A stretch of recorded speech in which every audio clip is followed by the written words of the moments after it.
go. Hi, I'm currently in Gdansk speaking at the Media Run Festival. In fact, I've just finished my presentation, and I have with me one of the most interesting people in our business. Michael Leander and I have known each other for a long time, and I've taken advantage of Michael being here and dragged him round the side by the river here and said, hey, let's have a chat, and I'd love to ask you a couple of interesting questions about our business. And Michael's agreed to do it, so here's Michael. Hi Michael. Hi Andy. Right, now I've managed to drag you away from your adoring fans inside the auditorium. I got a couple of things that I'd love to find out the answers, and you're the man, because you're the king of digital, yeah?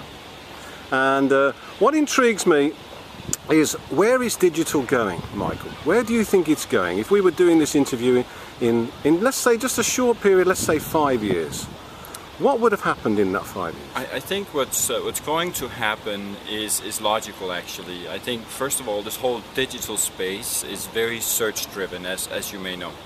And search is going local. And that's good for businesses, because what that means in the future, in fact in the very near future, is that if you do a search right here in Gdansk, you're not going to see results that are not relevant to the Gdansk area. You'll see results that are actually relevant to wherever you are. Digital is getting off the desktop browsers onto the mobility platforms, whether that be smartphones, feature phones, tablets, or whatever may come. A lot of people are leveraging a TV to access online information. So I think those two are the drivers, so search and mobility. And then integration. I think a lot of people will have to make a choice between whether they go with the Google offering or they go with any of the other offerings out there. And if you look at search, for example, I'm not a search engine optimization expert, but I know a little bit about it. And what Google are doing now is that they're no longer unbiased as to what they actually present in the search engine. They're clearly giving favors, so to speak, to people who are creating content on the Google Plus network, for example, or on YouTube, for example. But anyway, I think to sum it up, I think those two things are what we're going to see a whole lot of if we look 3-5 years down the road. Thank you for that. Fascinating. Okay, let's talk about social media. Yeah.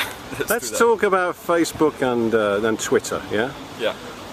Where do they go? Do they burn out? Oh, I wish I knew. Well, first of all, I know that people have referred to me as a social media marketing guru and maybe a proponent of social media. Let me just emphasize, I'm a multi-channel marketing person. I started in direct marketing. I'm a lover of all things direct marketing. And for me, marketing, promotion, PR is all about one thing, and that's getting the sale or getting another sale from an existing customer. So, in my opinion, I haven't seen much evidence that social media actually has contributed to a lot of sale. But obviously it's a conversation channel. Twitter is a conversation channel, Facebook is a conversation channel, and there are many other platforms, also locally strong platforms. So where it's going, in my opinion, is to where it should have been all along. Not to a place where we can leverage these channels and communities for promotion, but a place where we can leverage them for conversation and customer care. I think that's where these types of channels or platforms are especially beneficiary to marketers. In terms of the whole promotion aspect, prospecting, like you so wonderfully described prospecting in your presentation earlier, Andy, I don't think these platforms are ever going to be made for that. Now, I do want to add one little thing. There's so many things going on all the time in this market. People are getting bought up and merged and whatnot, and Twitter, for example, are developing new skills. So they now allow data capture from within a tweet. And so maybe that's an indication of where Twitter is going. They understand that if they can't help advertisers capture data to initiate a conversation or dating process, if you will, then they really don't have any raison d'etre in the market at all. So it's a difficult space, but an advice to anyone listening here is don't plan to make a whole lot of new customers or a whole lot of revenue in the social media channels right now. Leverage them for customer care if you can, and if you have the resources to back that promise up. Thank you. Yeah, you've answered the question now. I'm an expert all of a sudden. Yeah. I've listened to the great one. Okay, final question. I've just finished my presentation in there, and I saw you sitting in the back there, and It's an interesting debate that we were having in there about email and direct mail as a prospecting route, because email, as we all know, is struggling very badly in prospecting terms now, and direct mail, that everybody had written off a few years ago, is now actually having a renaissance. I'd like to know, from your perspective, what are your views on it? Well, first of all, I think the basic premise of any marketing activity is to get a return on marketing investment.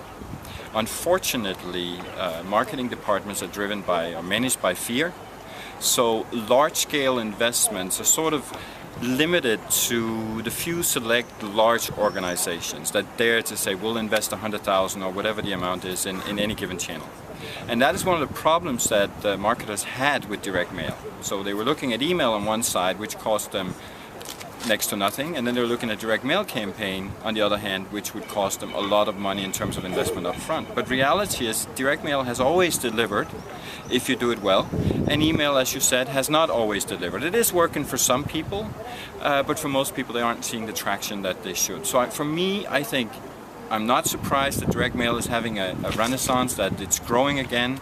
I think that, again, is a logical outcome of everything else that's happened over the past 5-10 years. Email is not being done properly either, so that's one of the reasons why that's not working. So I think the two of them in combination is probably a very, very effective way to prospect, but also to get retention and that type of thing. Thank you. You're welcome. Thank you very much. We both agree on that, I think. Excellent. Yeah. That's great. Thanks, Michael. Let's go and have a beer. Let's not. I have to speak. Oh, of course.